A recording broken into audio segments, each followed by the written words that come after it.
ପିଲାମାନେ ତୁମକୁ ଅଶେଷ ଅଶେଷ ଶୁଭେଚ୍ଛା ଆଉ ଶୁଭକାମନା।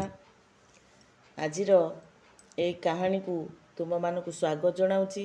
ଆଜି ଆମେ ଜଣେ ଶ୍ରେଷ୍ଠ ଶିଷ୍ୟର କାହାଣୀ ପଢ଼ିବା, ଯିଏକି ଉପମନ୍ୟୁ। ଗପଟି ହେଉଛି ଉପମନ୍ୟୁ।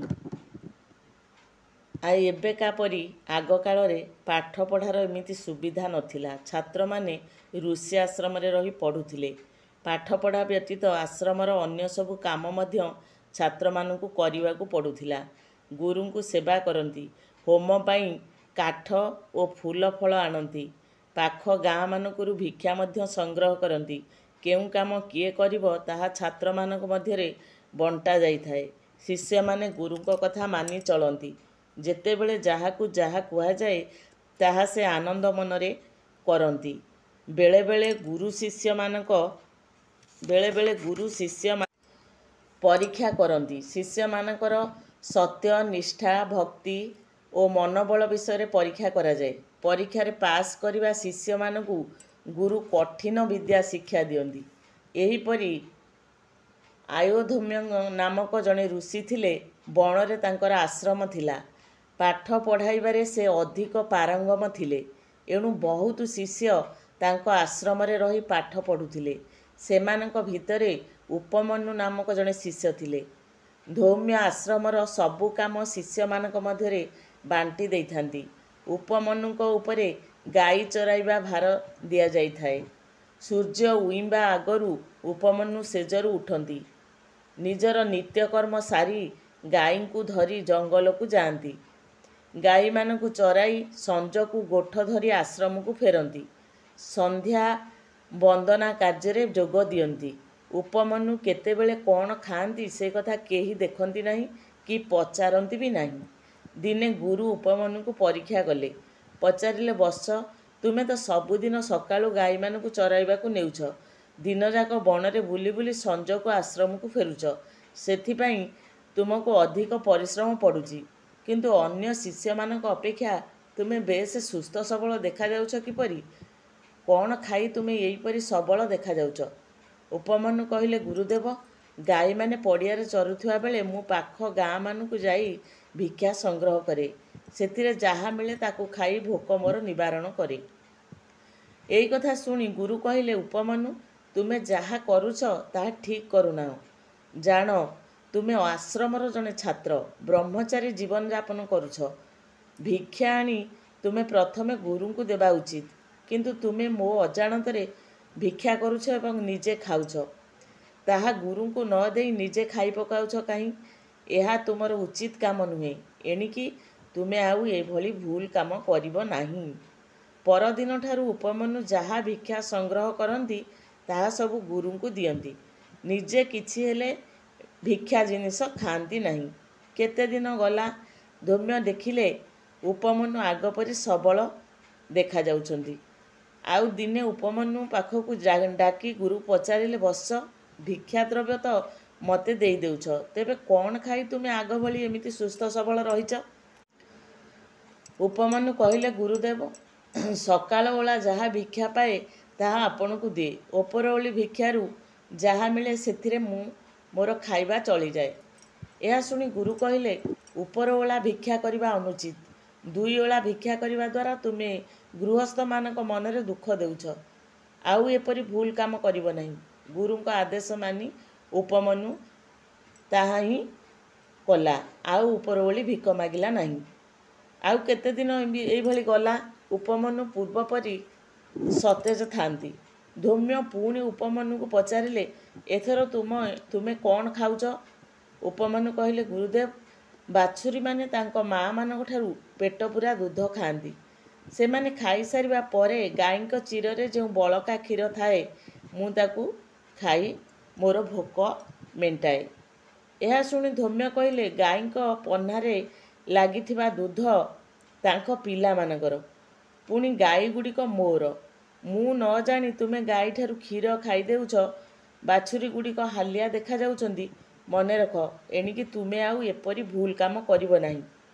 ଗୁରୁଙ୍କ କଥା ଶୁଣି ଉପମନ୍ୟୁଙ୍କ ମନରେ ଟିକିଏ ହେଲେ ଦୁଃଖ ନାହିଁ। ଆନନ୍ଦ ମନରେ ପୂର୍ବ ପରି କାମରେ ଲାଗିଥାନ୍ତି। ଏମିତି କେତେ ଦିନ ଗଲା। ଆଉ ଦିନକର କଥା, ପୁଣି ଗୁରୁଦେବ ଉପମନ୍ୟୁକୁ ପଚାରିଲେ, ଆଚ୍ଛା ବର୍ତ୍ତମାନ ତୁମେ କ'ଣ ଖାଇ ସତେଜ ଦେଖାଯାଉଛ?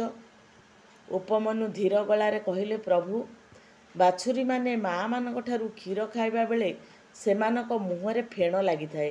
ମୁଁ ସେଇ ଫେଣକୁ ଖାଇ ବଞ୍ଚିଛି। ଏକଥା ଶୁଣି ଧୌମ୍ୟ ବିରକ୍ତ ହୋଇ କହିଲେ, ଉପମନ୍ୟୁ, ତୁମେ ଜାଣ ବାଛୁରୀଙ୍କ ମୁହଁରେ ଲାଗିଥିବା ଫେଣ ମଧ୍ୟ ତାଙ୍କର ଖାଦ୍ୟ। ସମୟ ମିଳିଲେ ବାଛୁରୀମାନେ ସେଇ ଫେଣକୁ ଚାଟି ଚୁଟି ଖାଆନ୍ତି। ଫେଣ ସବୁ ତୁମେ ଖାଇବାରୁ ବାଛୁରୀମାନଙ୍କ ମନ ଦୁଃଖ ହେଉଛି। ଏଣିକି ତୁମେ ଆଉ ସେ ବାଛୁରୀ ମୁହଁରେ ଲାଗିଥିବା ଫେଣକୁ ଖାଇବା ବନ୍ଦ କର। ଗୁରୁଙ୍କ କଥା ମାନି ଉପମନ୍ୟୁ କିଛି ହେଲେ ଖାଦ୍ୟ ଛୁଇଁଲେ ନାହିଁ। ହେଲେ ମଧ୍ୟ ତାଙ୍କ ମନରେ ଦୁଃଖ ନାହିଁ, କାମରେ ହେଳା ନାହିଁ। ଆନନ୍ଦ ମନରେ ଗାଈମାନଙ୍କୁ ନେଇ ଚରାଇ ଆଣନ୍ତି। କଥାରେ ଅଛି, ସବୁ ବାଧା ସମ୍ଭାଳି ହେବ, କିନ୍ତୁ ଭୋକ ବାଧା କଦାପି ସମ୍ଭାଳି ହେବ ନାହିଁ। ଦିନେ ଉପମନ୍ୟୁ ବଣରେ ଗାଈ ଚରାଉଛନ୍ତି। ଭୋକ ଲାଗିଲା, ସମ୍ଭାଳି ପାରିଲେ ନାହିଁ, ତଳେ ପଡ଼ିଗଲେ। ପାଖରେ ଗୋଟିଏ ଅରଖ ବୁଦା ଥିଲା। ଭୋକ ବିକଳରେ ଅରଖ ବୁଦାରୁ କେତୋଟି ପତ୍ର ତୋଳି ଖାଇଦେଲେ। ଅରଖ କ୍ଷୀରରେ ବିଷ ଅଛି। ଖାଲି ପେଟରେ ଅରଖ ବିଷ ହଜମ କରିପାରିଲେ ନାହିଁ। ଫଳରେ ଉପମନ୍ୟୁଙ୍କ ଆଖି ଦୁଇଟି ଫୁଟିଗଲା। ତଥାପି ମନରେ ଦୁଃଖ ନାହିଁ। ମନେ ମନେ ଭାବୁଥାନ୍ତି, କିପରି ଗାଈମାନଙ୍କୁ ନେଇ ଆଶ୍ରମରେ ପହଞ୍ଚେଇବି। ବଣରେ ବାଟ ପାଇଲେ ନାହିଁ। ଠଉରେଇ ଠଉରେଇ ଗାଈଙ୍କ ପଛେ ପଛେ ଯାଉଥାନ୍ତି। କିଛି ଦୂର ଯିବା ପରେ ବାଟ ବଣା ହୋଇ ଗୋଟିଏ ଶୁଖିଲା କୂଅରେ ପଡ଼ିଗଲେ ଉପମନ୍ୟୁ। ଯେତେ ଚେଷ୍ଟା କଲେ ମଧ୍ୟ କୂଅ ଭିତରୁ ବାହାରି ପାରିଲେ ନାହିଁ। ଏଣୁ ସବୁଦିନ ପରି ଠିକ୍ ସମୟରେ ଆଶ୍ରମରେ ପହଞ୍ଚି ପାରିଲେ ନାହିଁ। ସନ୍ଧ୍ୟା ହେଲା।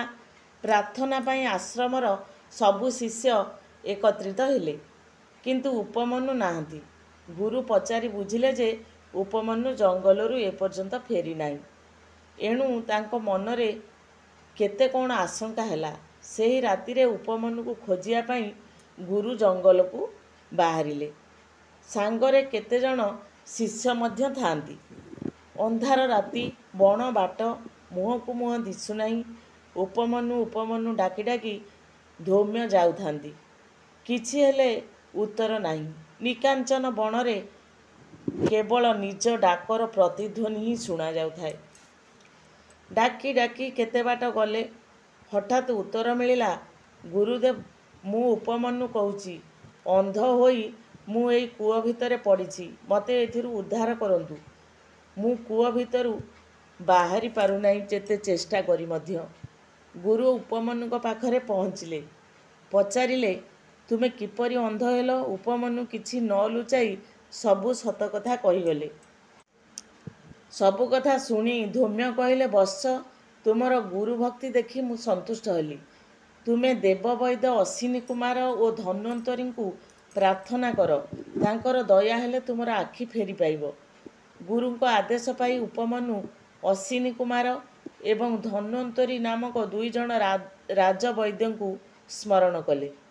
ଉପମନ୍ୟୁଙ୍କ ଉପରେ ସନ୍ତୁଷ୍ଟ ହୋଇ ଅଶ୍ୱିନୀ କୁମାର ଦ୍ୱୟ ଆସି ସେଠାରେ ପହଞ୍ଚିଲେ।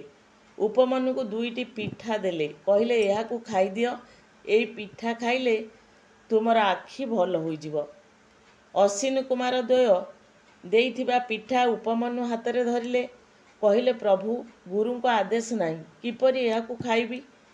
ଏହା କଦାପି ମୁଁ ଖାଇପାରିବି ନାହିଁ। ଉପମନ୍ୟୁଙ୍କ ଭକ୍ତି ଦେଖି ଅଶ୍ୱିନୀ କୁମାର ଦ୍ୱୟ ତାଟକା ହୋଇଗଲେ। କହିଲେ, ବତ୍ସ, ତୁମର ଭକ୍ତିରେ ଆମେ ସନ୍ତୁଷ୍ଟ ହେଲୁ। ଆମର ଆଶୀର୍ବାଦରୁ ତୁମକୁ ସବୁ ଦେଖାଯିବ। ତୁମେ ସବୁ ବିଦ୍ୟାରେ ପଣ୍ଡିତ ହେବ। ଏହା କହି ଦେବବୈଦ୍ୟ ଅଶ୍ୱିନୀ କୁମାର ଦ୍ୱୟ ଉଭାନ ହୋଇଗଲେ। ସତକୁ ସତ ଉପମନ୍ୟୁଙ୍କ ଆଖିକୁ ସବୁ ଦେଖାଗଲା। ଗୁରୁ ଧୌମ୍ୟ ଆନନ୍ଦରେ ଉପମନ୍ୟୁକୁ କୁଣ୍ଢାଇ ପକାଇଲେ। କହିଲେ, ହେ ଉପମନ୍ୟୁ, ତୁମର କର୍ତ୍ତବ୍ୟ ପରାୟଣରେ ମୁଁ ଅତ୍ୟନ୍ତ ସନ୍ତୁଷ୍ଟ ହୋଇଛି। ତୁମେ ସବୁ ପରୀକ୍ଷାରେ ସଫଳ ହୋଇଛ। ବର୍ତ୍ତମାନ କି ବର ମାଗୁଛ ମାଗ। ଉପମନ୍ୟୁ ଲୁହଭରା ଆଖିରେ କହିଲେ, ଗୁରୁଦେବ, କେବଳ ଆପଣଙ୍କ ଆଶୀର୍ବାଦ ହିଁ ମୋର ଆବଶ୍ୟକ। ଆଉ ମୋତେ ଅଧିକ କିଛି ବର ଲୋଡ଼ା ନାହିଁ। ଗୁରୁ ଧୌମ୍ୟ ହରସ ମନରେ ଆଶୀର୍ବାଦ କଲେ, କହିଲେ, ବତ୍ସ, ତୁମେ ସକଳ ବିଦ୍ୟାରେ ପଣ୍ଡିତ ହୁଅ ଏବଂ ଦୀର୍ଘ ଜୀବନଯାପନ କର।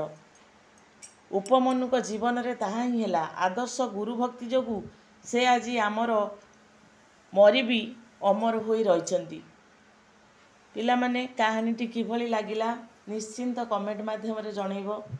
ରହିଲି, ଧନ୍ୟବାଦ।